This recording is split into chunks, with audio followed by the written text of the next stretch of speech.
মসজিদের ইমাম সাহেব মাওলানা আব্দুর রহমান তার জীবন উৎসর্গ করেছেন আল্লাহর ইবাদত এবং কোরআন ও হাদিসের শিক্ষায়। তিনি শান্ত, ধৈর্যশীল এবং তার কথাগুলো মানুষের মনে শান্তি এনে দেয়। অন্যদিকে রায়হান একজন নাস্তিক, যুক্তিবাদী এবং বিজ্ঞান মনস্ক তরুণ। তার কাছে ধর্ম হল মানুষের তৈরি একটি ধারণা যা বিজ্ঞান ও যুক্তির সাথে সঙ্গতিপূর্ণ নয়। রায়হান তার কাজের জগতে অত্যন্ত সফল হলেও তার মনের মধ্যে এক ধরনের শূন্যতা কাজ করে। ঘটনার সূত্রপাত, এক বৃষ্টির দিনে রায়হানের গাড়ি খারাপ হয়ে যায় একটি ছোট গ্রামের রাস্তায়। কাছেই ছিল মৌলানা আব্দুর রহমানের মসজিদ।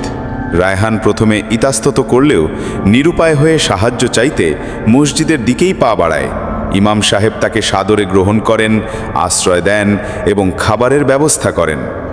ধর্ম ও যুক্তির সংঘাত। আশ্রয় নেওয়ার পর তাদের মধ্যে কথোপকথন শুরু হয়।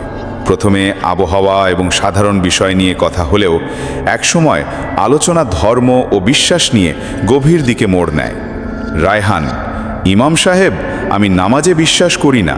আমার কাছে মানুষের তৈরি এই নিয়ম কানুনগুলো অর্থহীন। আমি বিজ্ঞান ও যুক্তি দিয়ে জীবনকে দেখি। মৌলানা আব্দুর রহমান: বাবা, বিজ্ঞানও তো আল্লাহরই সৃষ্টি। এই মহাবিশ্বের নিয়ম কানুন, প্রকৃতির ভারসাম্য সব কিছুই তো একজন মহান স্রষ্টার অস্তিত্বের প্রমাণ। আর নামাজ শুধু কিছু নিয়ম নয়, এটি হলো স্রষ্টার সাথে মানুষের আত্মার সংযোগের একটি মাধ্যম। একে অপরের প্রতি সহানুভূতি।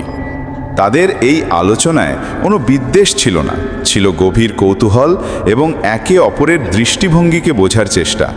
ইমাম সাহেব রায়হানের যুক্তিবাদী মনকে সম্মান জানান এবং রায়হান ইমামের শান্ত এবং সহনশীল আচরণে মুগ্ধ হয়।